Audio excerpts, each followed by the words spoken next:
Live from Anderson Hall on the campus of the University of Nebraska-Lincoln, this is Beyond the Arc, live on KRNU2, streaming worldwide at krnu.unl.edu.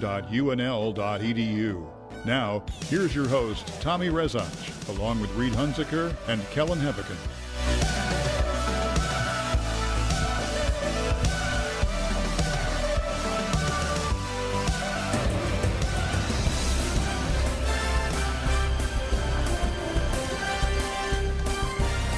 We got a little basketball action in Madison tonight. Nebraska on the road taking on Wisconsin, which is currently at halftime for those of you listening live tonight. To Beyond the Arc on KRNU2, live on the web at krnu.unl.edu, and soon to be on the brand new YouTube podcast page.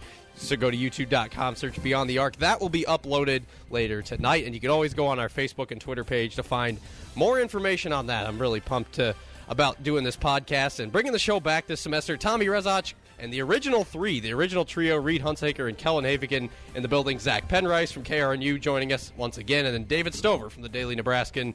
Just looks like he came from the rec center, from the UNL rec, fresh here, ready to talk. He'll probably be talking some Super Bowl things with us here later on in the program. About an hour-long show, give or take, tonight. We'll try to get in as much as we can, breaking down Nebraska's first half with Wisconsin, which is about ready to get underway to the second half. Break down what we've seen so far. Break down what was, to me, kind of an underwhelming Super Bowl 50. We'll talk with David and the other guys about that more. And then look ahead to Nebraska's game with Penn State Saturday. And talk about some other major headlines in sports this week. Kind of a quiet day today. Saw 2016-2017 national championship projections came out. Nebraska is 75-1 favorite. I guess there's a chance, right?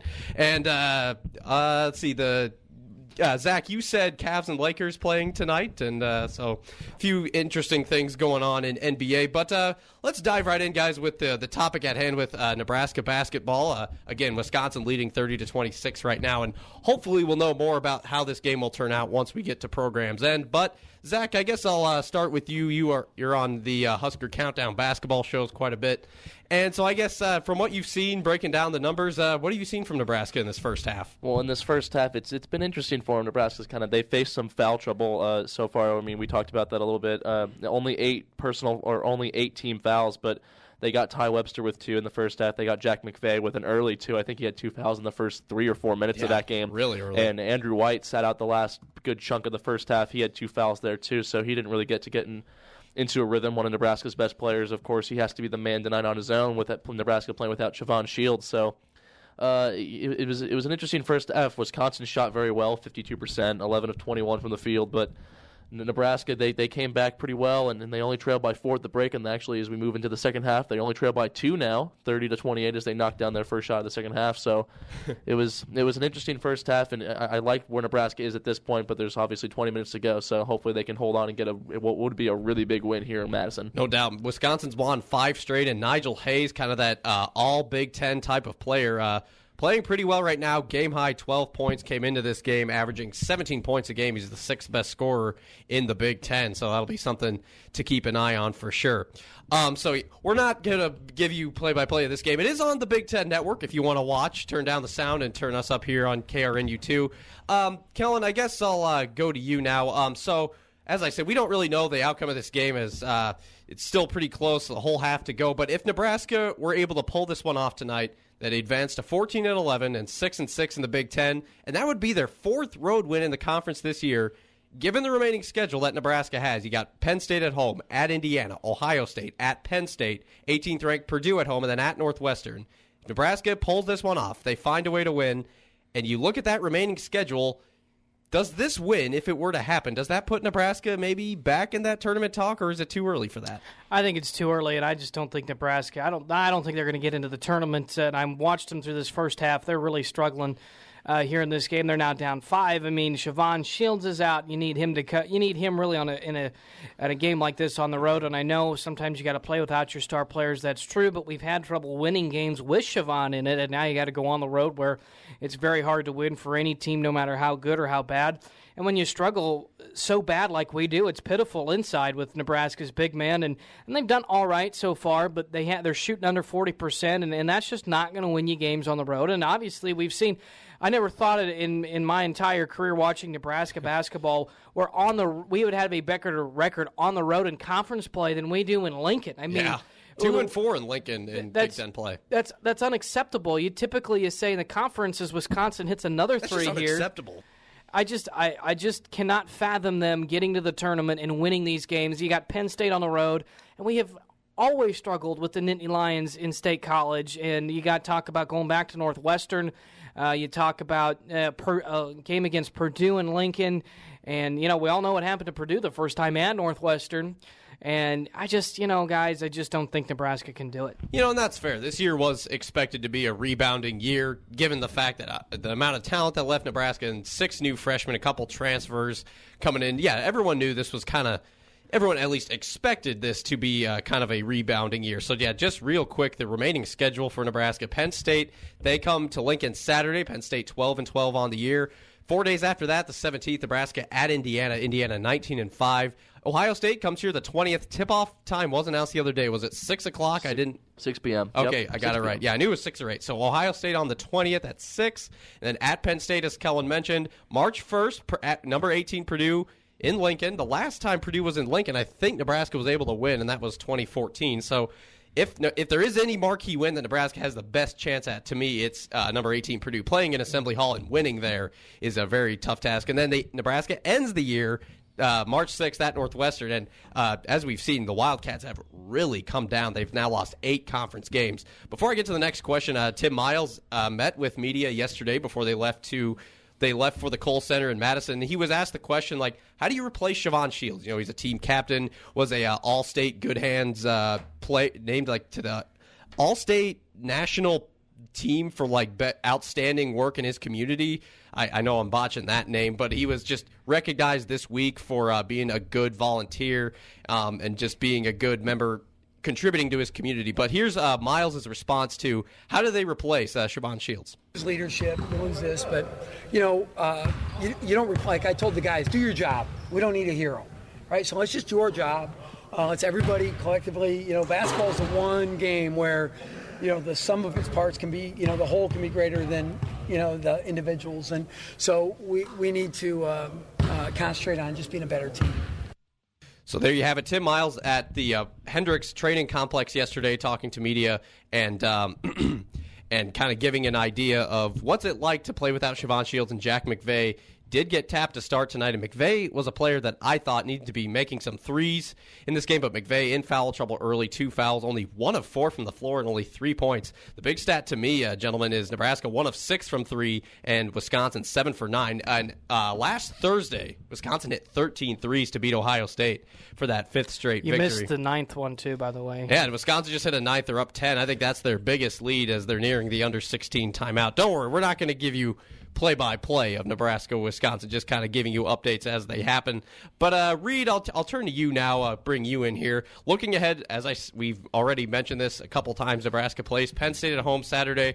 Penn State 12-12, 3-8 in the Big Ten, but they just beat then number 22 Indiana on Saturday, 68-63, the final there. But Penn State's only road win in the conference was at Northwestern about a month ago, January 17th.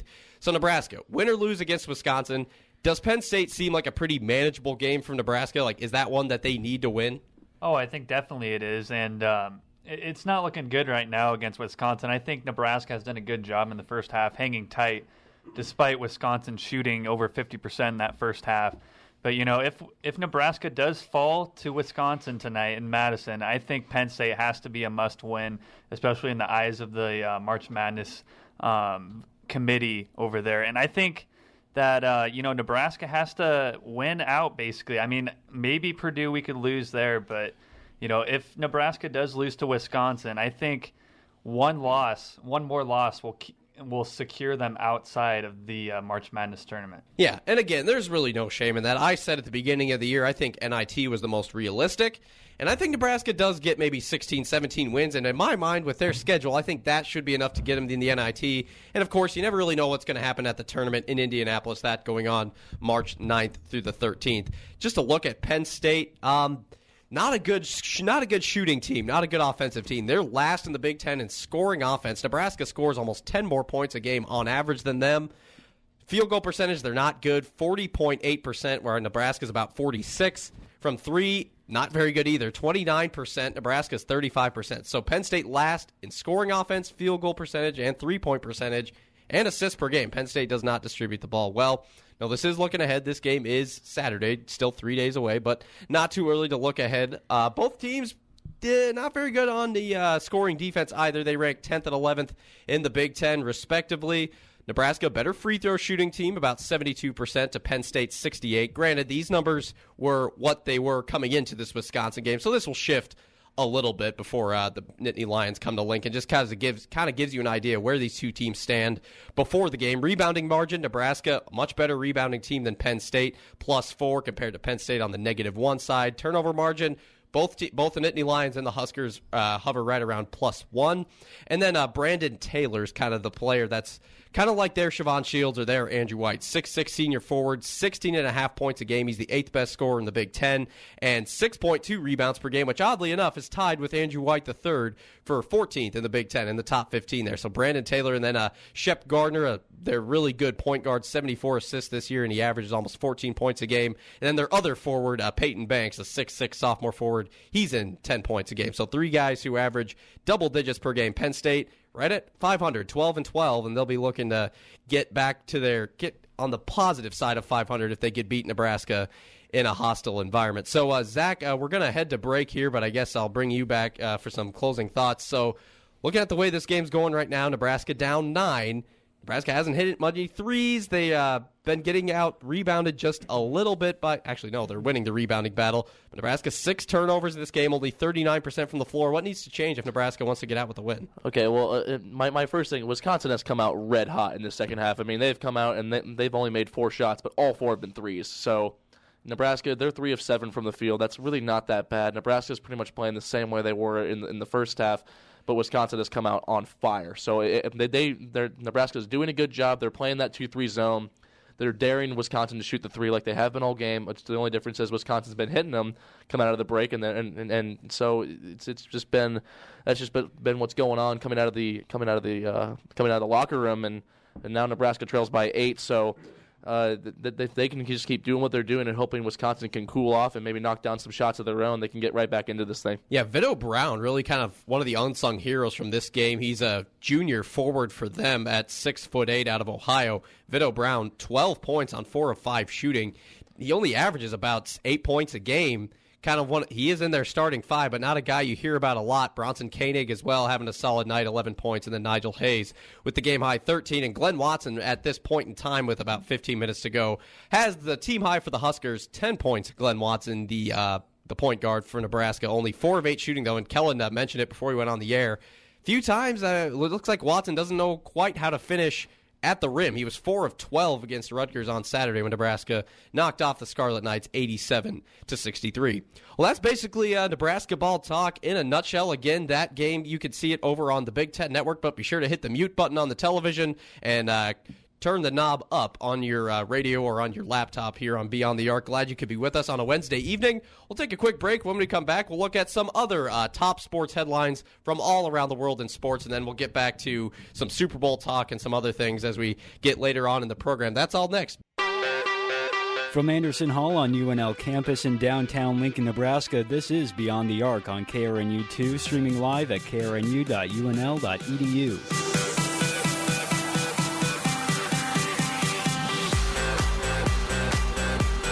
Back on Beyond the Arc, KRNU2. Good Wednesday evening to you. Hope this show finds you well, whether you're listening live at krnu.unl.edu or on the brand spanking new YouTube podcast. Glad you could be along. Tommy Rezach, Reed Hunsaker, Kellen Havick, Zach Penrice, David Stover, full cast of characters. David will join us in the next segment to break down Super Bowl 50, just kind of how the game was as a whole. And Kellen has some thoughts on Coldplay's performance. We'll get to that in this segment, Opening Headlines. All right, starting off the show as we usually do, but we had to get to first things first with Nebraska ball, who's still down by 6 now, 44-38 with under 13 to go. But anyway, we start in college football. The SEC Jim Harbaugh wants to practice in Florida over spring break, but the SEC is trying to ban Michigan from practicing in their country over spring break.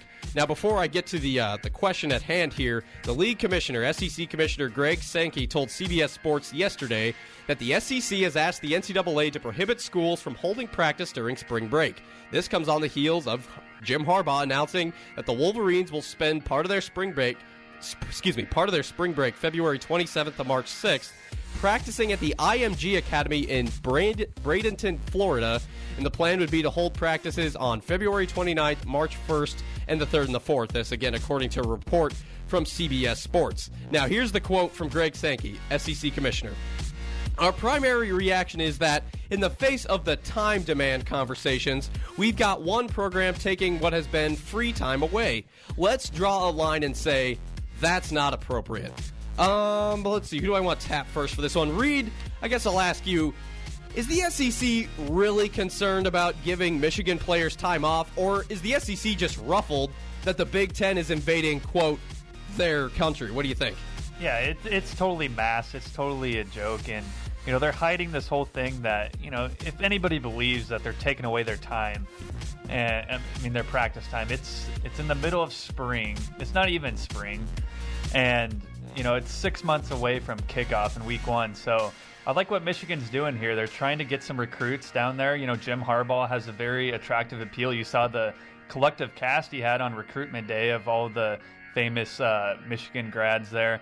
And so, it's a smart move by Michigan. And I think other Big Ten and other schools around the country should take advantage of this and really pressure the SEC because, the SEC should not have 100% right to, having schools be in their recruiting country. If they want to look at kids down there while they're practicing, or if they want to generate some buzz, why can't they? Yeah, now the source told CBS Sports apparently that practice plans similar to Michigan's probably won't be allowed in the future because, I get the other side. I get that you want to give some kids time off. Spring break, as a college student, you kind of want that time to relax. Florida, though. Oh, yeah, exactly. You think that they're not going to practice 24/7. Right. 6 months away from Right. And Commissioner Sankey, get this. He said the SEC has asked the newly formed NCAA Football Oversight Committee, this is a brand new committee, only a couple years old, he asked this committee to address the issue of time demands on student athletes as soon as possible. It's just really interesting to me that the second one of your major competitors from a major competing conference, the second he wants to practice in your country, you now all of a sudden get all concerned about student athletes having time off. So I just think that is really fishy, and this has really caught fire because Michigan's plans are kind of another controversial move by Harbaugh that has rubbed the SEC the wrong way a couple of times. Last year, Harbaugh enjoyed his first offseason as the Wolverines coach by doing several satellite camps in SEC territory. In the SEC, they don't allow their coaches to go outside that 50-mile radius. So the ACC has sponsored legislation that would ban these camps as well. So it's kind of interesting. Kellan, what do you think? Harbaugh and the SEC both need to just cry, make up, and get over it because this is ridiculous. I do not like Jim Harbaugh just as much as I hate the SEC.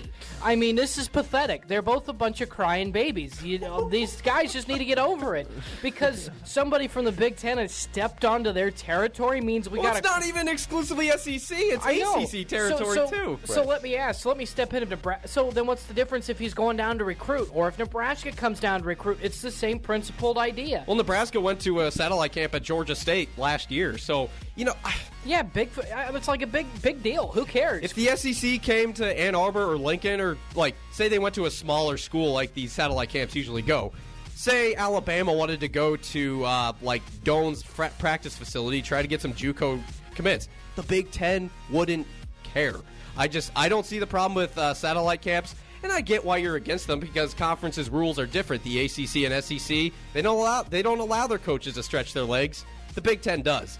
Now, the ACC has respectfully said, yeah, we don't agree with it. Maybe we'll pass legislation. We'll see. But the SEC, the second Harbaugh, is trying to give the conference and his team a leg up. Just do a little extra practice. Go to the coast for the spring break and just do 3-4 days of practice. I don't think this is a huge deal. And just then, Commissioner Sankey of the SEC says, oh, no, these kids need time off. Oh, really? When's the last time you were an advocate for student athletes getting a time off? You never said anything until the Big Ten's new bully, in my mind, Michigan, who's going to be contending for a Big Ten title next year. They come in, they step 1 foot or talk about stepping foot in the South, and just then you wave the white flag. So I didn't like Jim Harbaugh either. I was with you, Kellan, at the start of the year. What he's done in Michigan, though, I like it. He's kind of he's like, hey, I'm Jim Harbaugh. I can do what I want. I'm going to let my kids practice in Florida. I think it's good, but it's going to be something to watch. It sounds like it's going to happen. I mean, it's going to happen within the month. February 27th is when they're going to be down there, and they're going to wrap up this scheduled practice March 3rd through the 4th. So that's going to be something interesting. Sticking with college football, Ole Miss getting cracked down for violations. The Ole Miss football program cited in 13 of 28 rule violations by the NCAA. That was announced Tuesday. Again, 13 violations by the football program. While no serious accusations were made against head coach Hugh Freeze, none of the major accusations happened under Freeze's watch, but there were 4 violations that involved some of his current staff. So, Zach, I'll have you jump in here. Will Freeze resign or get fired? What are these sanctions in your mind? What does this mean for Ole Miss going forward? I don't think it's really as big of a deal as a lot of these guys think. I mean, it's SEC football. It seems like they seem to get out of these things a lot of the time, and yeah, that's a lot of rule violations right there when you look at that. Yeah, that's quite a few of them, and so. I think that he'll maintain his job. I think that this is not as big of a deal as many might think. And like it says, Ole Miss officials reiterated that there were no surprises. Yep. In the a lot NCAA of these were self-reported by the school. Yeah, so I mean, these are things that they're open about and that they're not afraid to face. And I don't think they're going to face any hefty penalties with it. So I think that they're not or very afraid of the NCAA or very nervous about what might happen. Yep. Ole Miss Athletic Director Ross Bjork told ESPN last week on National Signing Day that the school looked forward to presenting its side to the NCAA. So, yeah, they're not shying away from it. Many of them self-reported by the school, and sources told ESPN on Tuesday that the ones that took place under Freeze's tenure were low-level violations. These were a mix of levels 1, 2, and 3. As you can guess, 1 are the most serious. And sources confirmed on ESPN on yesterday, Tuesday, that Ole Miss was not cited for more serious failure to monitor charges, and that Hugh Freeze was not personally named in any of the charges. But as I said, 13 violations involving football, 4 involved the current staff, and those were all self-reported by the school, which also took steps to self-impose penalties in some cases. Again, it's not really clear what those penalties are at some point, but the school knew about it. They took action. Yeah, I think Hugh Freeze is a good coach. I mean, he's obviously a good recruiter. Ole Miss hasn't been able to win anything of significance since the 60s, but we'll gloss over that. But Freeze recruits well to Oxford, Mississippi, which, when you look at it, it's not a great destination. But this violations, I guess, guys, I'll ask all of you this. Does this say that Ole Miss cheats to get recruits, or is it, like Zach said, not that serious? I don't think it's that serious. I think every SEC school, to a certain extent, kind of bends the rules a little bit. And, it helps out that Ole Miss, came out and self-imposed some of these sanctions. So I think, like Zach said, I think Ole Miss is going to be fine here. I think Hugh Freeze is still going to be coach come day one, come week one for the college football season. Yeah, I'm reading a paragraph from this report by ESPN, and the main investigation of Ole Miss took another turn. This was last summer when former offensive tackle Laramie Tunsil, there were allegations made by his former stepfather. Tunsil was suspended for the first 7 games last year for his use of loaner vehicles from Cannon Motors in Oxford. He was reinstated by the NCAA for the final 6 games of the year. Additionally, Laramie Tunsil, former offensive tackle, spent a night at an Ole Miss assistant coach's house. Another violation outlined in the NCAA's report. So again, the ESPN said it's not one of those things where Ole Miss tried to shy away from it, tried not to report it. They were aware of it, they reported it, and it looks like nothing too bad will go on Hugh Freeze's record. So we'll continue to follow that, see what the penalties are, Kellan. I think, is it a big deal? I think in a way it is. If you've got to self-report yourself, then you must have screwed up majorly at some point in time. It's just like the Louisville and Rick Pitino situation. If you've got to self-report something, you're trying to step back and do some damage control so the NCAA doesn't come smack down on you, which the NCAA NCAA has been light on nearly everything since the Penn State scandal. I kind of disagree with that, because if Ole Miss doesn't report it themselves, then the NCAA might get a little heftier in the fines, saying, well, why didn't you come forward and be honest with us? See, that's the thing. The article said... Yeah, but it goes hand in hand, essentially. You're saying exactly the same thing I am, but it's a big deal because they've got to report it themselves, whereas if it wasn't such a big deal, they could probably sweep it under the rug. Now, I'm of the belief that these accusations, like I said, they said the ones that involve Freeze and his staff, not very serious. Yeah, that's the NCAA saying that. And the fact that they did it themselves, I just think the NCAA will look at that and say, well, they didn't try to hide it. It wasn't a failure to monitor charge, which is more serious. I think the fact that they were honest about it and didn't shy away from it, I'm of the belief, I could be wrong, but I think the NCAA will have at least some mercy in whatever sanctions are brought down against the Rebels. Just my opinion, though. I do see where Kellan's coming from, though, as far as damage control and stuff goes, but I give the school credit for coming forward and admitting their mistakes. So we'll continue to follow that. Coming out yesterday, Ole Miss football cited in 13 violations of 28 total by the NCAA. It doesn't look like the football program will be in too much hot water, but I'm wondering what the other 15 violations entail, if it entails any basketball or what other athletic teams are involved in that. So that'll be something to watch in the coming days. Final thing we want to get to before Kellan wants to talk about Coldplay's performance. I thought their performance was really good. I am a Coldplay fan.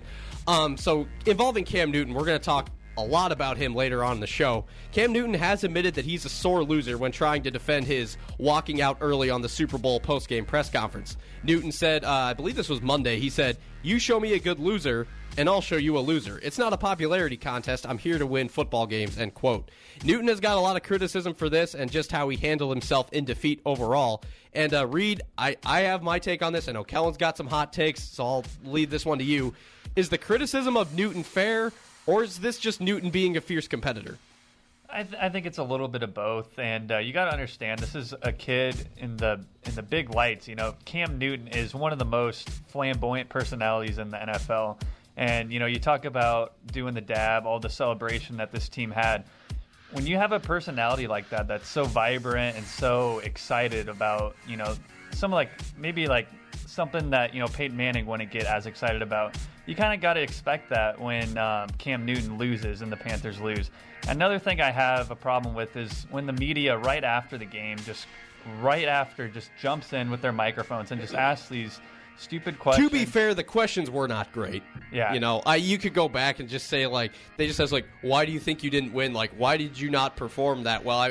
I'm not saying this verbatim. I'm not reading the questions, but just kind of after watching that press conference, just going off of memory, the questions were not very good. And, I get it. The media has a job and they have a story to write at the end of the day. But, you got to be a little bit more respectful to a guy that just lost the biggest game of his career. But, I think Cam Newton's going to become stronger because of this game. And I think the Panthers have a very bright future, especially with a guy like Kelvin Benjamin, who was out for the season right away in 2015. So look out for the Panthers. Cam Newton, you're going to be fine. Just ignore all the media, and I think he's going to be stronger because of this. Question is, will a beardless Luke Kuechly be as good as a bearded Luke Kuechly? Yeah. Those are the stories in the offseason in the NFL. Coming up later in the show, we're going to talk about the 7 NFL coaches who are on the hot seat. Jim Caldwell, the Lions, he's right up there. I know the Cowboys are on that list, so we'll get into that in just a little bit. But, Kellan, I know you've been waiting patiently. You said you wanted to comment on Coldplay's performance. What did you want to say exactly? Well, first of all, I would turn up the music volume a little bit here. I've always been a fan of Coldplay. I thought it was an ingenious way what the Super Bowl did for Super Bowl 50. I'm not a big fan of Beyonce, and it took me a while to understand what the heck they were trying to do with Bruno I was going to ask you, Mars. what did you think of that whole uniform controversy now with the Black Panther or whatever? Well, they're trying to represent different groups, and I think it's all right. I understand the point. Unfortunately, Bruno Mars lip-synced his whole part, so that was a bit disappointing. And, of course, they had to choose the overplayed song, Uptown, Uptown Funk, yeah. Yeah, you know what? At the end of the day, it is what it is. I thought it was great. I loved the camera work was absolutely exceptional in that. And then, they show Michael Jackson and Bruce Springsteen, some of the different performers, and that was really nice. I thought it was well done. Unfortunately, I'm still upset that Coldplay didn't finish out their song Clocks because they started, and that's one of my favorites from them. Oh, that's a classic, yeah. But other than that, I thought I really liked it. Oh, good. Yeah, I'm a huge Coldplay fan. Imagine Dragons, Coldplay, Mumford & Sons, Lumineers. Those are some of my favorite bands. Coldplay right up there. I like a lot of what they've done, whether early 2000s or some of their newer stuff. And they did their newer tracks, too, so that was cool to see. All right, there you have it. There's a look at our opening headlines. What did you think of the Super Bowl performance? Let us know. Go on Facebook, facebook.com/BTAKRNU2. Shoot us a message on Twitter, twitter.com/beyond_arc, or you could call in 402-472-7201 and just give us your thoughts. What do you think of the Super Bowl 50 performance? But we're going to talk about, outside the performance, what happened during the game? What does this game mean? How was the game overall? How did you enjoy it? David Stover from the Daily Nebraskan, who actually just wrote a story today, a point-counterpoint of why Peyton Manning's not quite the top 5 best quarterback in the NFL. Talk that, all that, and much more right after the break. Beyond the Arc, KRNU 2. You're listening to Beyond the Arc on KRNU 2, Lincoln, Nebraska.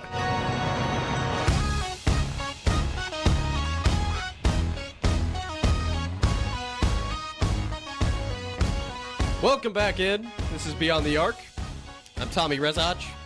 You've heard from Reed Hunsaker, Kellan Havigan, and Zach Penrice, but we bring in the 5th member of our party tonight. He is a junior here at the university, and he's been writing sports for the Daily Nebraskan for the past about 3 years now. Sports columnist David Stover joins us on the program. David, good to have you back on the show. Hi, Tom. Thanks for having me. Yeah, it's been a while. David was in here last spring when we talked spring football, baseball, a couple other things. But here to talk Super Bowl 50, me and David, we watched it together. So, David, let's get right into it here. So, Super Bowl 50 in the books. Denver wins it for the 3rd time in their franchise's history. Peyton Manning likely to ride off into the sunset with his 2nd title. Tough defensive battle overall, but all in all, to me, I mean, I guess, I know what I think. I could say that in a minute. But all in all, in your opinion, was this Super Bowl, I mean, this was kind of a landmark game, it being the 50th. You know, you had the golden number and the big performance and just all this hype.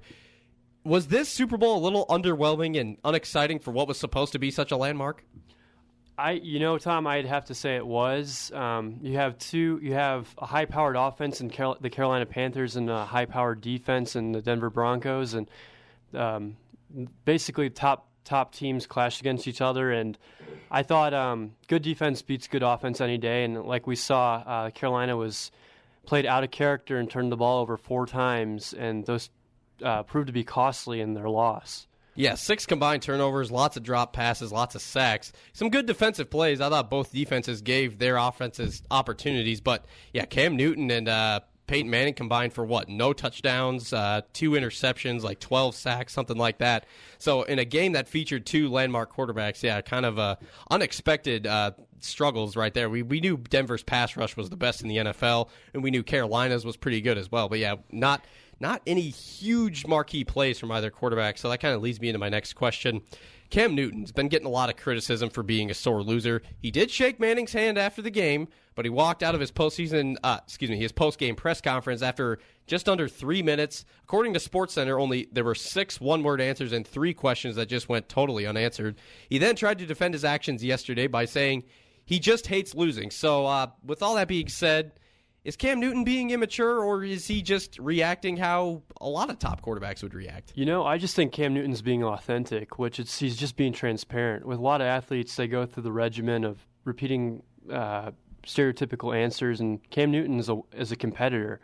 I think for anyone going into obviously the biggest game of their life, they're going to be a little sore after losing the game.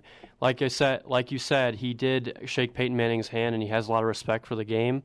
I think that within the moment he might have not made the best decision, but I'm not upset at him or anything like that. He's great to children. He gives them game balls, treats his teammates well, and he's always been a good teammate as far as I'm concerned. Yep, does a lot of charitable work through the Cam Newton Foundation as well. And I was going to touch on this later, but Peyton Manning, after the 2010 Super Bowl, he lost to Drew Brees. He didn't shake Drew Brees' hand. I mean, he just kind of moped off the field. And I heard this on a local program the other day. I had never heard this before. I don't know where people dig this information up, but apparently Peyton Manning, before the draft, told someone in the Colts front office or went to the Colts' office and said, if you don't want to draft me, you don't have to. That's cool. But he's like, if you don't draft me, you'll regret it for the next 15 years or something like that. Yeah. It's funny that you say that, Tom, because that actually has to do with his father, Archie Manning. A similar situation actually happened with Eli Manning a couple years after the fact. And Eli Manning was actually drafted by the San Diego Chargers. Right. And his father didn't want him to go to a bigger market like New York. That's why he got traded. I think Peyton Manning was thinking along similar lines in that regard. Obviously, being the number one draft pick has great prestige, but I think his father was probably trying to get him in a winning market because, as many of you know, Archie Manning is a Hall of Fame quarterback, sure, and he never had a winning season while he was in his time in New Orleans. Yeah, good, really good point there. Yeah, Archie Manning, the former Saints quarterback. David Stover from the Daily Nebraska joining us tonight on Beyond the Arc. Getting back to Cam Newton, though, really struggled in this game. 18 of 41, no touchdowns, had a pick, was sacked 6 times, had the fumble that he didn't go after. We'll talk more on that later on. He just looked really flustered throughout the entire game. You saw him on the sideline. You saw him arguing with the refs. You saw him just kind of scrambling all over the place. Just looking at kind of just the basic X's and O's of this game, was that more a lack of Cam's experience in such a big game, or is Denver's defense just that dominant? There were a lot of coverage sacks I was noticing. He was going through his progression, and he was not seeing anything downfield. And obviously, Cam Newton being a dynamic player, he likes to keep the play alive for as long as he can with his feet. Their linebackers were flowing to the ball, so that's why he was not getting much on his runs. He's used to either outrunning or overpowering people when he runs, and he's got a really strong arm. A lot of coverage sacks were to blame for that, and extremely good pass rush. Like you said, Peyton Manning was actually sacked 5 times. Excuse me, 6 times. 6 times. Yeah. Excuse me. But with the Denver Broncos defense, Von Miller was just dominant on the field. Like we were saying, having a number one defense go against number one offense, it's always going to be for a good game. And a prime example is when Carolina Panthers were driving a couple of times, and Mike Tolbert fumbled the ball twice, and that was forced by Von Miller and other flocking defensive Broncos. So yeah, a couple of fumbles, as you mentioned, by Tolbert, and Carolina ended up with over 100 yards rushing, led by Cam Newton's 45 yards, and Jonathan Stewart really limited on 12 carries for 29 yards. He did have the only touchdown for the Panthers, though, too. But yeah, just some defensive stats that really blow my mind from this game. 7 total sacks by the Broncos defense. They actually got one on Ted Ginn Jr. on a pass that he tried, forced those 4 turnovers, and then they had the defensive touchdown, the scoop and score by Malik Jackson, and they held Newton to under 200 yards passing. So talking about that dominant defense, David, we kind of have talked about this a little bit through the week. I know you're a Bears fan, and you just got done watching that new 30 for 30 on the 1985 Bears and their dominant defense. Can the argument be made that this year's Bronco defense, the 2015 Bronco defense, is one of the best in NFL history? The main argument I've heard is 85 Bears. They're an outstanding group. Yeah. Like I said, we can also look back at the 2000-2001 Baltimore Ravens with Ray Lewis and Terrell Suggs, and that's an outstanding group. I think they definitely are a top 10 defense, but I don't think they're near the Bears. The Bears are just so dominant in terms of their ability to score off of defense, and I don't know. They're just different in personality-wise. Obviously, it's a different era too. Different era. Players are stronger. Players are faster. But the Bears hit really hard. I mean, they were all about physicality, and the way they ran their defense was very different from the way the Broncos run their defense. They were running a 46 defense, which is much different from what systems they're running nowadays. I believe the Broncos run a 3-4, which is 3 down linemen and 4 linebackers. Marcus Ware is an outstanding athlete, and he kind of is a plug-in guy where you can put him on as an end or you can put him as an outside linebacker. You also have Von Miller, which, he probably parallels best to the Bears because of his personality. Von Miller actually owns a chicken farm. Yeah, and that's right. At the Denver Broncos parade, he was wearing a cowboy hat, which is funny because he's actually he's an agricultural major at Texas A&M in college. So he's a character like Jim McMahon, except Jim McMahon was as an offensive guy for the Chicago Bears, the starting quarterback. So I mean, there are some similarities in terms of the personalities and outstanding group of players, but I mean, it's just different eras, so it's kind of difficult. So I can't give you a firm answer on that, but they're a very good group. Yeah, no doubt about it. Von Miller was the MVP of this game. 5 solo tackles, 2.5 sacks, had a couple of fumble recoveries. And Tom, I actually have an interesting piece of information for you. It's funny because the Denver Broncos' performance was so dominant that Peyton Manning's had the 4th lowest passer rating see that, yeah. In NFL history for a winning quarterback going to win a Super Bowl at 57%, trailing only Johnny Unitas, Bart Starr, and Terry Bradshaw. Yeah, I did see that. And we have some, in our fun fact segment, me and Reed dug up some interesting stats from the Super Bowl. So, yeah, we could touch on a few more of those in just a little bit. And just for you, David, I did a little research because I've heard from you and several others that, when people started saying, is this Broncos defense the best in the NFL? The main comparison I heard was the 85 Bears. I mean, probably because that 30 for 30 just came out last week. So I did a little research. So Denver this year, they were number 1 in total defense, number 1 in pass defense, number 1 in total sacks, number 3 against the run, number 3 in defensive scores, and number 4 in scoring defense. So I took their numbers, how they ranked, and the 85 Bears, and just kind of compared them side by side.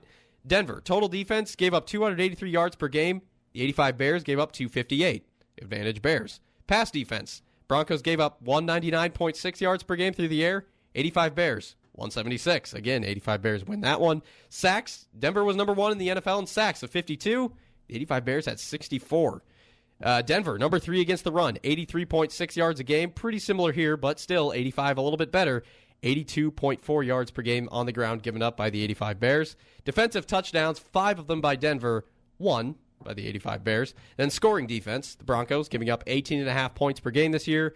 The 85 Bears, 12.4. So I think I'll agree with you. The 85 Bears still a little bit more highly regarded as far as history goes. And Reed, I'll bring you in here for just a little bit. We kind of went on usatoday.com, and they kind of broke down some of those best defenses in history. We had the 91 Eagles, the 2000 Ravens, 2002 Buccaneers. What do you make of all those teams that they listed? It's actually pretty cool because they adjusted it by the era. So, yeah. Looking at all this, I think Seattle makes an argument for a top 5 defense of all time. But, they have, overall, they have the 91 Eagles, the 2000 Ravens, the 02 Buccaneers, and, of course, the Steel Curtain, which was the 76 Steelers in the top 5 there. And, you can make an argument for all these teams, really. I mean, you look at all these 10 teams that they have on here, and they both have respective stats where they are better than some of the teams that rank above them. So collectively, yes, the 91 Eagles might be statistically the era-adjusted best defense of all time, but all of these teams are worthy in their own respect. Well, yeah, you look at the 2015 Broncos, and why this group is so special to me is because, we knew Denver's offense, they struggled all year. Offensive line looked lost. They didn't really have a solid leader in the running game. I mean, C.J. Spiller and C.J. Anderson, kind of middle-of-the-road running backs to me.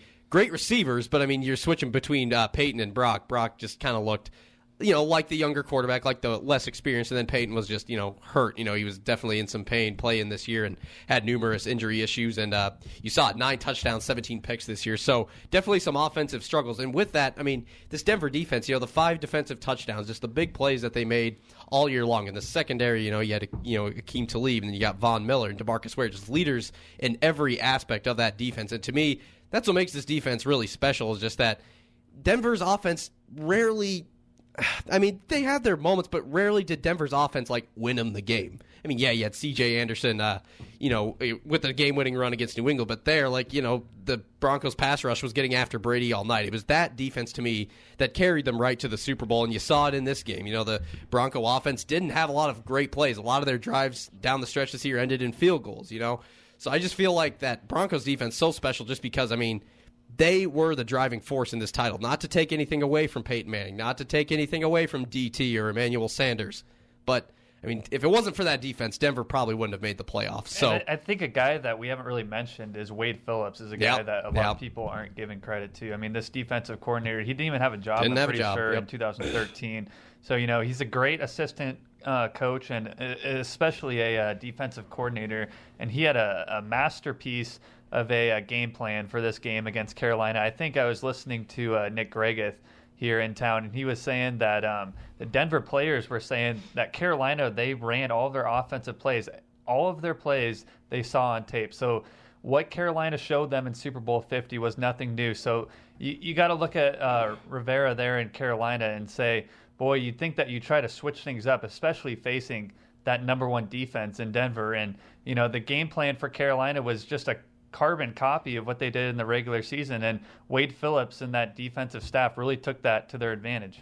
No question about it. Yeah, Wade Phillips, I don't think that gets talked about enough. Yeah, no one, and Gary Kubiak too. I mean, the fact that he's a Super Bowl winning coach is just beyond me. He's one of only, I think, 3 coaches to have played for the same team and then coached the same team to win a Super Bowl as a player and as a coach on the same team. Mark Ditka was another one of those from the Chicago Bears. All right, David, now that you're still with us, one last question for you. Kind of 2 questions. So this might be a rhetorical question at this point. I'll ask about your piece that just got published today. Mm-hmm. But at this point, is this it for Peyton Manning, do you think? Knowing Peyton Manning and all the years he's put into the game, he's played 18 years and he had to take a year off because of his neck surgery. He's got 2 children, a boy and a girl, and he's got a wife. And I do think he'll hang it up, actually. I think he's going to Peyton Manning's always a person that likes to end on with momentum, and he likes to end on the upswing. Kind of like John Elway. Exactly. And, I think it's his last hurrah because, I mean, he's played 18 years in the league. He has no other records to really break. He statistically, at least not in the regular season. Yeah, statistically, he's outstanding during the regular season. However, in postseason, he's only 12-13, and I don't think he'll ever compare to like Brady, because Brady's a playoff 22-9. Right? Yeah, 22-9. So, I mean, outstanding quarterback. He's a first ballot Hall of Famer, no doubt. He has nothing else to prove. So, unless he wants to keep adding health problems on to what he'll probably experience when he's an older adult, But I think he is going to hang it up. Yeah, good point there. 18 seasons, 200 career victories, 539 touchdowns to 251 picks, career 65.3% completion rating, over 17,000 yards in his career. And with this year, he was 12-13, now 14-13, so he now has that winning record in the postseason that he kind of went back and forth with throughout his career. So he has that winning record, 2-2 in Super Bowls with 4 total appearances. And before we go to break, David, so this point-counterpoint you did, your point was that Peyton Manning is not a top 5 quarterback. Now you kind of touched on it. His struggles in the postseason, that's no secret. What other points did you make in that article? What other arguing points did you make? Why isn't Peyton a top 5 quarterback? Well, I believe he's not a top 5 quarterback because he's had consistent receiving cores. In Indianapolis, he had 2. He's got a Hall of Fame elect receiver in Marvin Harrison. And he's going to have Indianapolis Colts with Marvin Harrison and Reggie Wayne. And then when he got to Denver, he had Demaryius Thomas and even Dallas Clark was Dallas Clark. Yeah, he was there for a couple of years. Yeah, so he's had good receivers. The Patriots have always reloaded every year. They always get either broken down has-been receivers and build them back up. They always get receivers for their value, or they always get overlooked receivers in the draft. And then Brady works with them and cultivates their talent. I'll be honest with you. Did you know who Julian Edelman was before the NFL? Probably not. Nope. What about Rob Gronkowski? Probably not. Yeah. So Brady has done a lot more with less, and and Peyton Manning, when it comes down to statistically during the regular season, he's outstanding, but during the regular playoffs, he's inconsistent. He never played well in cold weather games. I don't know if you guys have ever noticed that. Well, he has no arm strength now. Yeah, he's no arm strength, and he's numb in his fingertips. So that's another reason why he probably should not play. Looks like one of my frisbee throws. Well, yeah, he had plantar fasciitis earlier this year. He had neck surgery. I mean, he had some back problems, shoulder problems. I mean, my goodness. And to be honest with you, I was kind of shocked when he came back to play for the Broncos. I mean, he's got. It was a little bit of surprise, yeah. Because he's with the neck. You have to be so careful with your neck because that's like the stability for your whole body, and. With all the health problems that he had, he overcame a lot and achieved a lot, and he was due for another Super Bowl because of all the numbers he put up during the regular season. So I'll give him the benefit of the doubt on this one, although this Super Bowl was not because of him. It was because of the defense and turnovers, in my opinion. Yeah. But my top 5 quarterbacks have a combined 3.5 Super Bowls. And he's only had 2, and he's been to 4. So, I mean, For instance, Terry Bradshaw had 4 Super Bowls. Yeah, Joe Montana, Tom Brady. Yeah, and Tom Brady easily could have had more. And Tom Brady's been to 7 Super Bowls. Missed it by like 1-2 point conversion. Yeah, and he's been in the league 15 years, and he's been to the playoffs 13 years. Yeah, and that's incredible. And the years that he missed were he took a gap year between his first Super Bowl, and then the second year was when he injured his knee. So right, yeah. Good stuff there. DailyNebraskan.com is where you can find that. Also, go on our Facebook page, facebook.com/BTAKRNU2, and a link to that article is posted. Tell me the name of it. It says Counterpoint. What's the name of the article again? There, I got to pull it up, but it's a counterpoint as to why he's not the top 5. Give me 1 second. We're loading it. Manning's career not elite.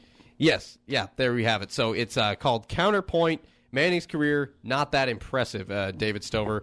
Regular contributor to the Daily Nebraskan. David, good stuff as always. Thanks for stopping by again, and we'll have to do it sometime soon again. Thanks for having me, guys. David Stover, writer of the Daily Nebraskan, giving his take on Super Bowl 50. We'll take a quick break. When we come back, Kellan has his guns loaded again on a Kellan rant about Cam Newton. I have my own thought. I'm going to let Kellan talk about just his sportsmanship overall. I do want to weigh in on his behavior at the press conference. As an aspiring member of the professional media, it kind of struck a chord with me. I have some things to say about that, so we'll talk about that, what happened on this day in sports history, some fun facts, a lot of them to do with Super Bowl 50, and then we'll end it with which NFL coaches are on the hot seat already going into next year. All that and more when we come back. Beyond the Arc, KRNU2. This is your home for sports. You're listening to Beyond the Arc on KRNU2, streaming worldwide at krnu.unl.edu.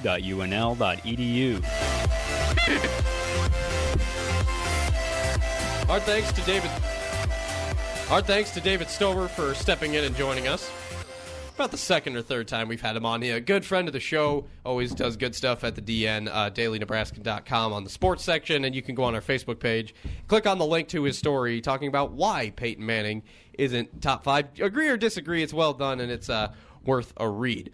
All right, so just a couple more things to get to tonight before we go off the air. Wanted to start with on this day in sports history, and the only thing really of note in 1946, Jackie Robinson, the legendary player of the Brooklyn Dodgers, married longtime girlfriend Rachel Isom this day in 1946. Also in 1920, Major League Baseball representatives outlawed pitches that involved tampering with the ball. That was all part of kind of to get baseball more in the offense, get more hits, get the batting percentages up, because in the early part of the 20th century, pitchers really dominated the game, and part of that was they were allowed to tamper with the ball, but it was on this day in 1920 that the MLB outlawed pitchers from doing anything to tamper with the ball. So a couple of baseball notes, early 20th century baseball notes here on this day, February 10th, what happened in sports history. But let's get to some fun facts. What do you say? Time now for fun facts. This is fun, right? We're having fun. The part of the show where the Beyond the Arc crew shares with you 3 fun sports facts that you may not have ever known before. Ooh, weird. Now, here's fun facts.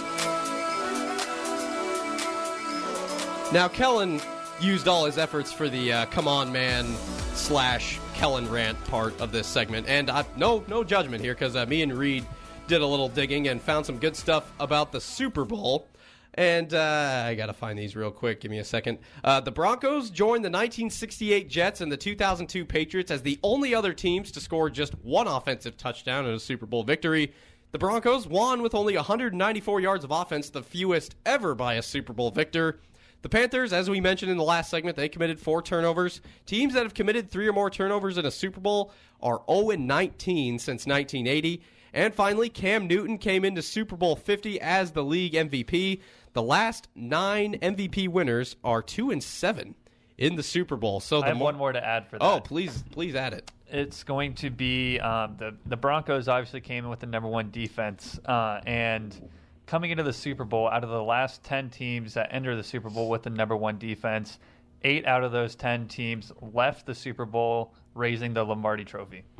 Oh, wow. Yeah, good stuff there. I must have missed that one. Truly does win championships. Yeah, that's kind of the old cliche. But yeah, the Broncos defense being considered one of the best defenses in NFL history. We discussed it. Now, as Reid said, it just kind of depends on the era. But yeah, these 2015 Broncos, like I mentioned, they carried this team through so many wins, through a Super Bowl. It was just a really memorable group of men, that defense, and a lot of them are coming back next year. DeMarcus Ware, the MVP, Von Miller, Akeem Talib, who got a little bit verbal, got a little edgy there in the Super Bowl, but was not thrown out of the game. He did have that pretty bad-looking face mask there in the first half, but he stayed in the game. He kind of cooled off in the second half. So, yeah, very special defense, no doubt about it. Time now for the part of the show you've all been waiting for. It's the Come on, man! Moment of the Week, where Tommy, Kellan, and Reid point out the most ridiculous thing that happened in sports over the last week. Seriously, it's so ridiculous, it'll make you say, Come on, man! As you may have guessed, plenty to come on Cam Newton. But, Reid, I know you've kind of saved your come on man moment for something else, so why don't you go ahead? Yes, my come on moment. Obviously, I like to keep things a little hockey themed in the show.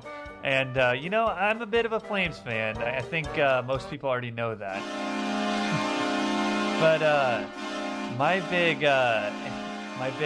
come on man moment this week is on one player that got suspended 20 games, and he happened to play for the Calgary Flames. That's Dennis Wideman. And if you haven't seen the play, he gets a questionable hit on the boards by an opposing player. I can't remember who they were playing. And he's skating back to the bench, and the linesman is right in his way when he's trying to open up the gate to get off the ice. And he cross-checks the official in the back of the neck. Ooh. And solid. The official ends up breaking, I think, a couple ribs from the fall onto the ice. Goodness gracious. And so, the 20-game suspension, he's appealing it now.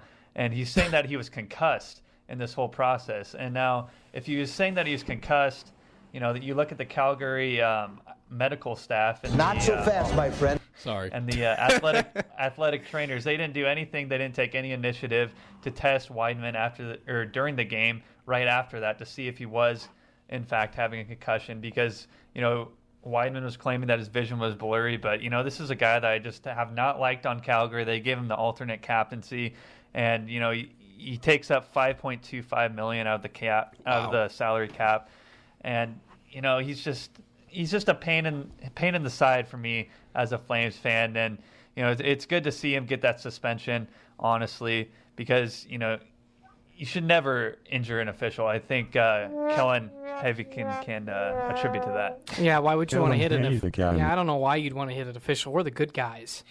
I mean, maybe maybe Kellan. Reid, I'm sorry. Maybe Kellan, but for the most part, I don't want to hit any other official. All right, now that fair enough. Okay. I would want to hit myself too sometimes. Kellan's been doing some officiating for freshman JV basketball here in Lincoln. He's now in his second year of reffing UNL Rec Center basketball. How is the whole officiating business going? It's always an interesting debut. I seem to learn one new way of trying to calm down reckless fraternity gentlemen trying to climb over each other's back. It's kind of ridiculous, but that's the way the job goes. I did tell somebody in the game that was John at me the whole time. I said, I don't get paid enough for you to yell at me, so I'd shut up if I were you, and I didn't have to. We're going to start winning so much that you're going to be sick and tired of winning.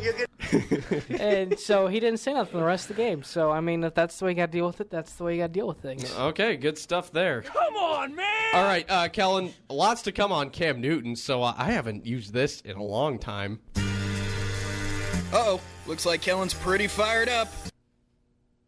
I think it's time for another Kellan rant!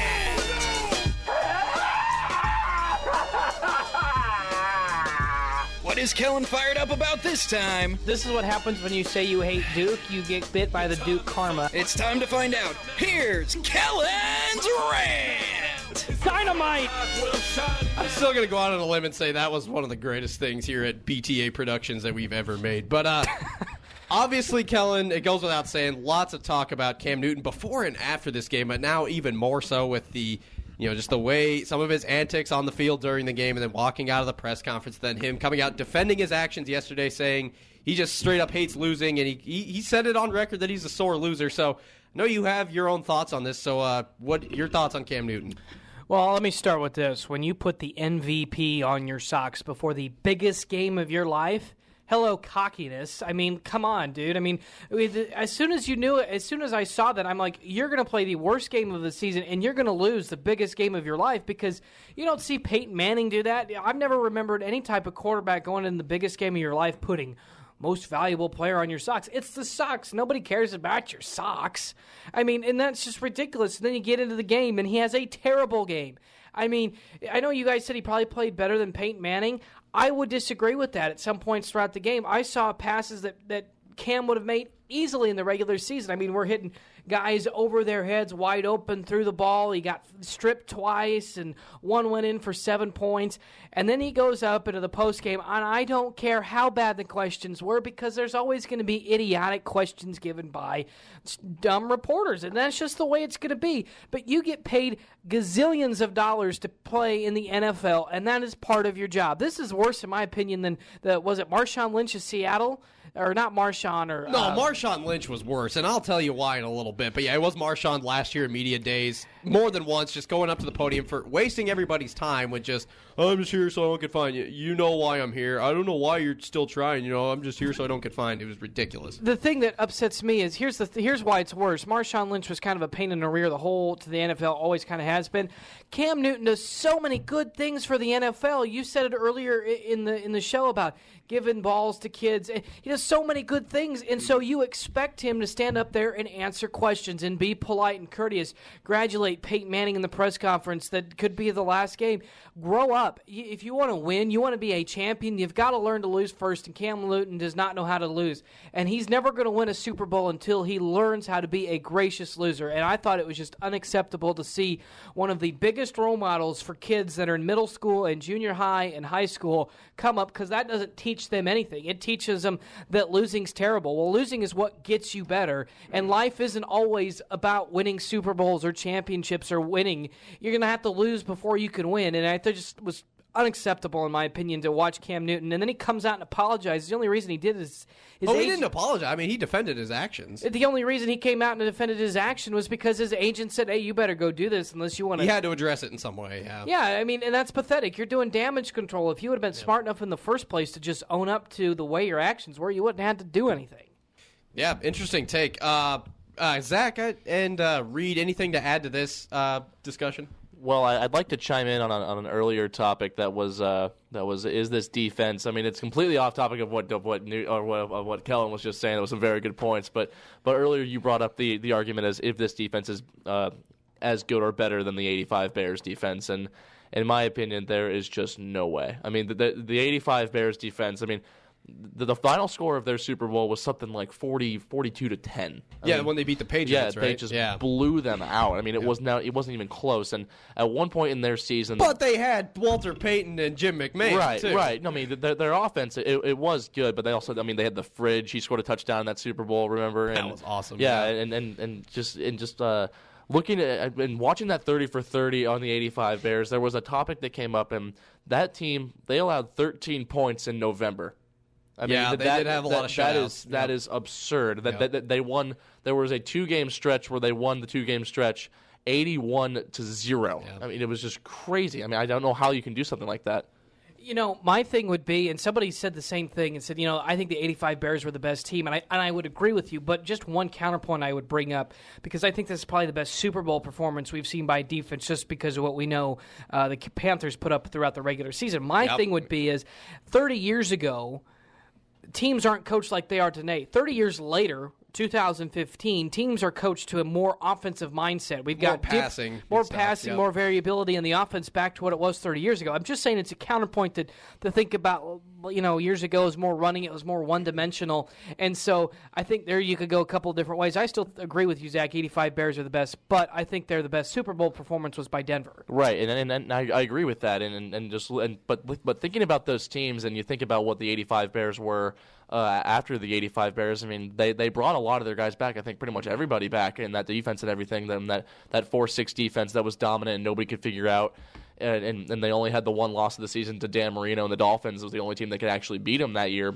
And you think about what the Bears were after that season, and they were kind of a one-hit wonder. And then they never won another Super Bowl. They still haven't. They've gotten back there a few times, or I think just a one time. But it was Peyton's first Super Bowl win, and then he played the Bears. Right, yeah. they just got back there the one time. But you think about that, and I see a very interesting comparison here, but not with the Broncos, but with the Panthers. I see a lot of people aren't really calling it out, but I kind of see the Panthers as a one-hit wonder, guys. They were interesting. That is a good take. A few years ago in 2013, they did something like this where they won 10 straight to close the regular season, and they went to the playoffs and lost their first game. I mean, so they had a tremendous season. They just didn't take it to the postseason. This year, or the following year, they just completely fell apart. They were a losing team. They didn't make the playoffs. Remember, was it the who was it? Because they were in that. There was the NFC South last year, where like a 7-9 team went to the playoffs. Was it the Falcons or was it the No, it wasn't Saints? the Falcons. It was the Saints. It was Yeah, the it was Saints? Drew Brees. Yeah, Yeah, okay. yeah. So the Saints, the 7-9 Saints, went to the playoffs. So a team with a losing record went to the playoffs in their division last year, and then they come back and they do this. That's the following year. So what's next year going to be for the Panthers? Is Josh Norman going to leave? He's on a contract year, so he's a free agent. I mean, if he goes, and what's their defense then? There's a lot of question marks, and it's like how can Cam respond to losing the Super Bowl? I mean, going 17-2 is an incredible feat, but when you lose the big one, that's all that Cam sees at this point. And so, is Carolina a one-hit wonder? I think they very well might be in a team that might be replacing them. That you kind of have seen them in headlines a little bit. The 49ers. A lot of people are thinking that the 49ers might be back next year out of nowhere, and I think that. Because Chip Kelly will show up. I mean, I know that it's a stretch. I know it's a stretch. Believe me, but Chip Kelly. Bold strategy, Cotton. Let's see if it pays off for him. Yeah, that was fair. Thank you.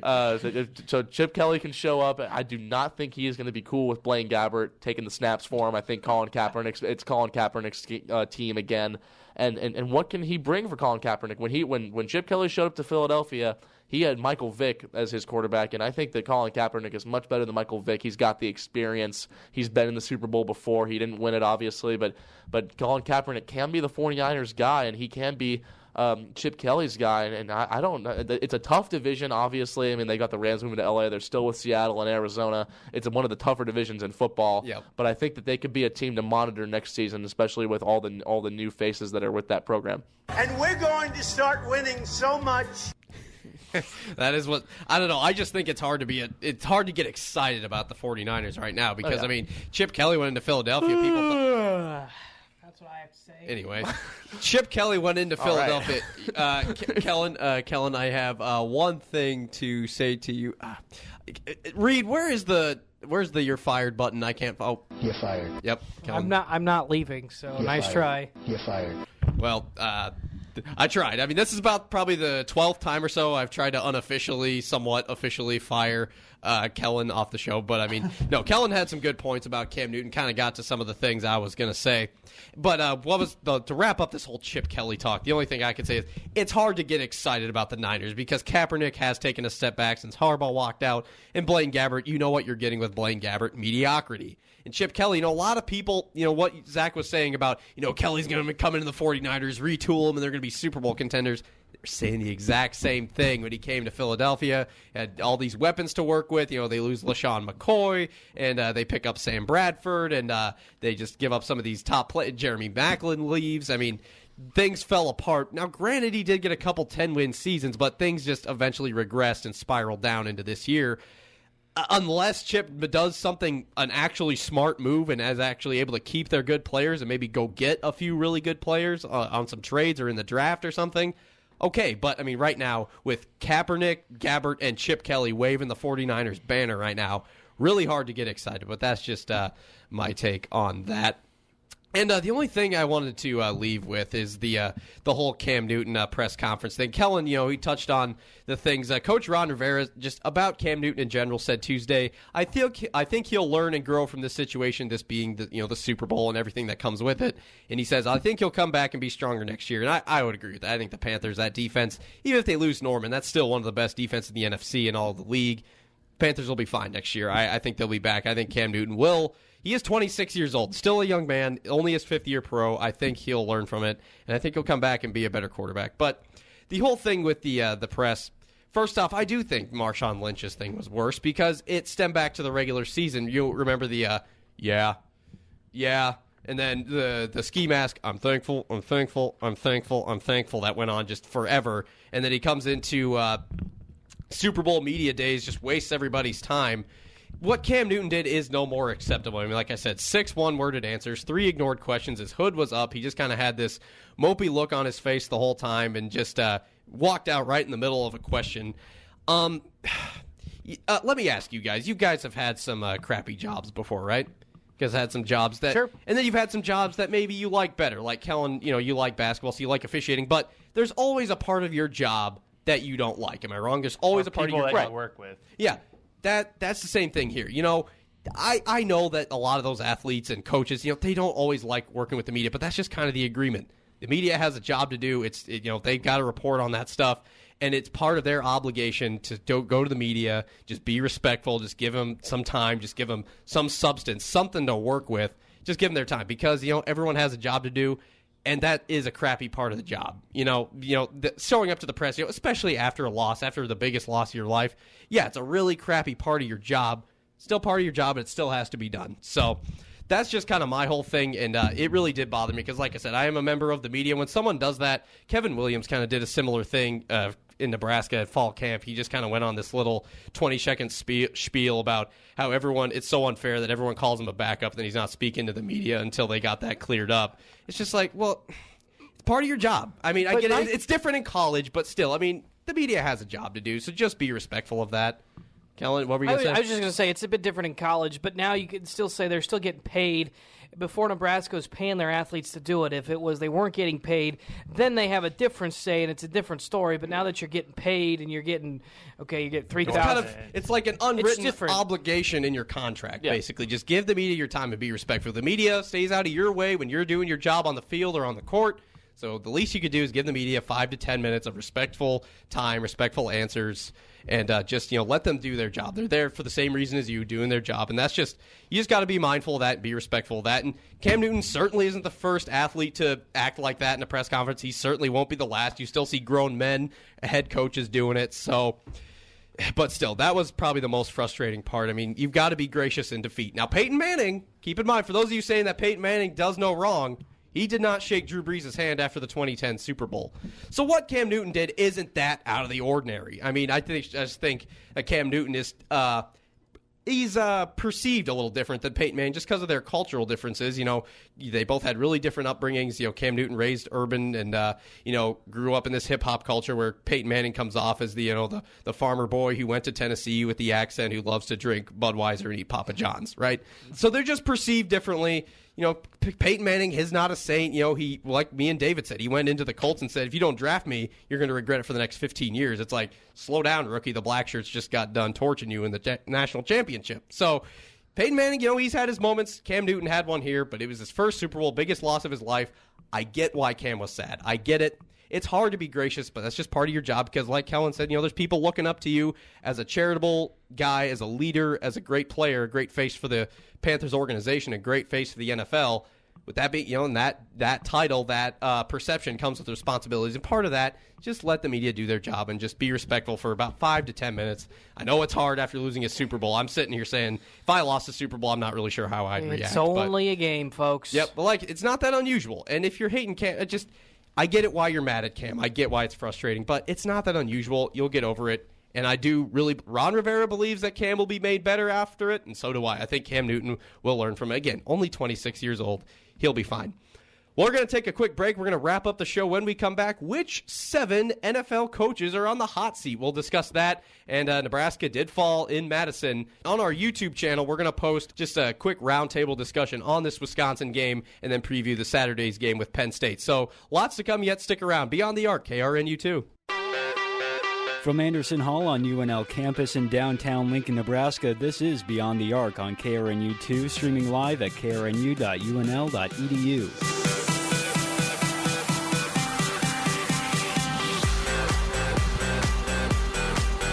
Welcome back to the program. A few more minutes on tonight's show. One thing to watch out for, I said this before we went to break, we're going to wrap up tonight's show with talking about the 7 head coaches that might be on the hot seat, just kind of give our reaction, our thoughts on that. We'll wrap up this show as we normally would. Stay tuned, though, because in a few minutes, myself, Kellan, Reid, and Zach, we're going to do a little roundtable discussion on Nebraska falling to Wisconsin 72-61. So Nebraska falls now to 13-12, 4-7 in the Big Ten. They come home Saturday to face Penn State. So we'll just kind of look at how the Big Ten stacks up now, where Nebraska moves next as they have to get ready, come home, face Penn State. We'll see if Siobhan Shields comes back Saturday, but we'll talk more on that in just a little bit just to wrap up tonight's show. So the 7 head coaches, this was a report by Fox Sports, 7 NFL head coaches already on the hot seat for next year. Jeff Fisher from the Rams, number 1. Rex Ryan from the Bills, number 2. Jim Caldwell, the Detroit Lions, number 3. Mike McCoy of the Chargers, number 4. Gus Bradley of the Jacksonville Jaguars. Seems like Jacksonville's head coach is always on the hot seat. Gus Bradley, number 5. Marvin Lewis from the Bengals, number 6. And Jason Garrett of the Dallas Cowboys, number 7. Kellan, I know you're a Cowboys fan, so thoughts on Jason Garrett being on the hot seat? How do you perceive his future as a Cowboys fan? Well, I'll take the Bengals as well because I really do like the Bengals. So I'll wrap these up. I think it's fair to say that Coach Garrett's on the hot seat just simply because. It's hard to say if he's got not Peyton. Why did I say Peyton? If he's got Tony Romo all next season and can't convert with Tony, then he's probably not and the Des right Bryant guy. as well. Yeah, and Des Bryant. Johnny Manziel coming over. Oh no, we don't need that. We don't need that. Kellen's favorite. No, Oh my gosh. we don't need that. Trust me. Bold strategy, Cotton. Let's see if it pays off for him. It's not going to pay off, that's for sure. So I think he's got about 1 year. If they can't produce next year, then he's probably out. But I'd like to see a better defense out of the Cowboys than anything. Just take their butt. And then for the Bengals, it's tough. Another disappointing, humiliating, idiotic loss that you just shake your head at because the Bengals could have made one heck of a run in the AFC side had they not been such idiots in the final minute and a half of that game with two personal fumble and 2 personal fouls, and it's just shameful.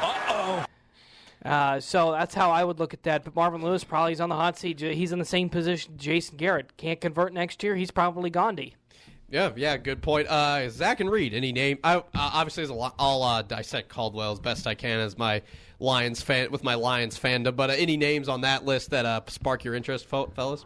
I think it's got to be Jeff Fisher. You look at his record at St. Louis. It's just below average, 27, 36, and 1. And you look at that roster on the defensive side of the ball. It's so talented, especially on that front 4 on the defensive line. So you got a lot of excitement in LA, and I think if Jeff Fisher, isn't able to get the Los Angeles Rams into the playoffs next year, I think they want a fresh start in LA, and I think a coaching change would be a part of that move too. And I'll jump into that as well. My coach that I think it would be crazy to be on the hot seat would be Rex Ryan in Buffalo. I mean, yeah, I was a little surprised by that. He just hired his brother. Bob Ryan's going to come up and then coach with him. He's going to be the D coordinator, I think. That's not going to work out for like the 80th time that those two have tried to be with each other. Right. There's a chance that you very well could be right. I think that you probably are right, but I mean, he just got there. I mean, and he's going to work Buffalo. It's Buffalo. You go 8-8 in the first year. That's pretty decent. And think about what he's dealing with. I mean, he beat his team. He beat his old team, the Jets, twice. So that's huge for him. I mean, the Jets were on the verge of making the playoffs. He knocked them out to come and do that. Yeah, he ended their season in Week 17 in Buffalo. He has a new quarterback in Tyrod Taylor, who has never been in a position like he was in. Who got hurt as well? Who was hurt, and he had to deal with EJ Manuel again for a little bit. But Tyrod Taylor, who spent all those years in Baltimore as Joe Flacco's backup, finally gets a shot, and he thrives. I mean, this is a Buffalo team. They got LaShawn McCoy in there late for this season, so he was very big for them. It's a different feel in Buffalo already, and so the fact that you could even think that another 8-8 season, like what do you charge another 8-8 season as? I mean, it's not no progress. It's a process, and it's Rex Ryan's progress. And with the Jets, he took them to back-to-back AFC title games, but he just unfortunately lost both. So I think that Buffalo, they're close. Unfortunately, New England's in their division, so they're probably not going to do better than a wild card at least for the next few years. So you can't really fault him on that. And this is going to be as soon as Tom Brady is out of the NFL, this could very well be Buffalo's division. And so that's something that you really have to look out for in years to come. Yeah, and Miami, too. A lot of people saying their defense is kind of retooled with Ndamukong Suh. Ryan Tannehill's been getting better as the years go on.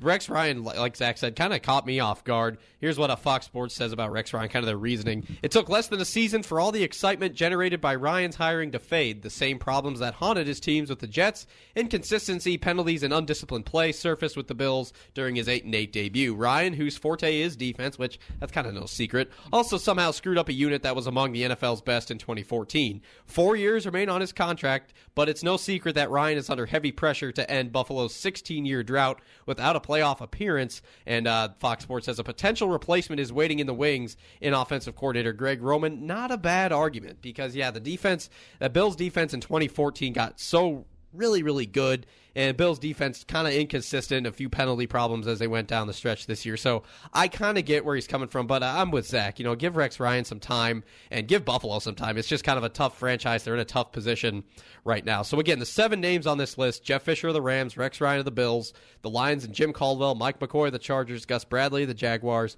Marvin Lewis the Bengals, and Jason Garrett the Cowboys. And I guess my take on Jim Caldwell, like I promised, here's their pretty short paragraph they wrote about him. Jim Caldwell, his philosophical bent and the improvement his team showed in the second half of last year. They won 6 of their last 8 games after starting 1-7.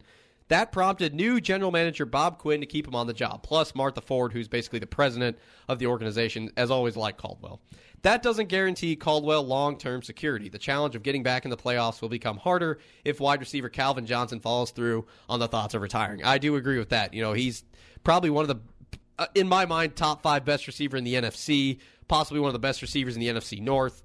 He's been probably the Lions' best receiver in franchise history, and Johnson cleaned out his locker almost 2 months ago. It sounds like this is going to happen with Calvin Johnson retiring. So, next year, as a Lions fan, I would say it's make or break for Jim Caldwell.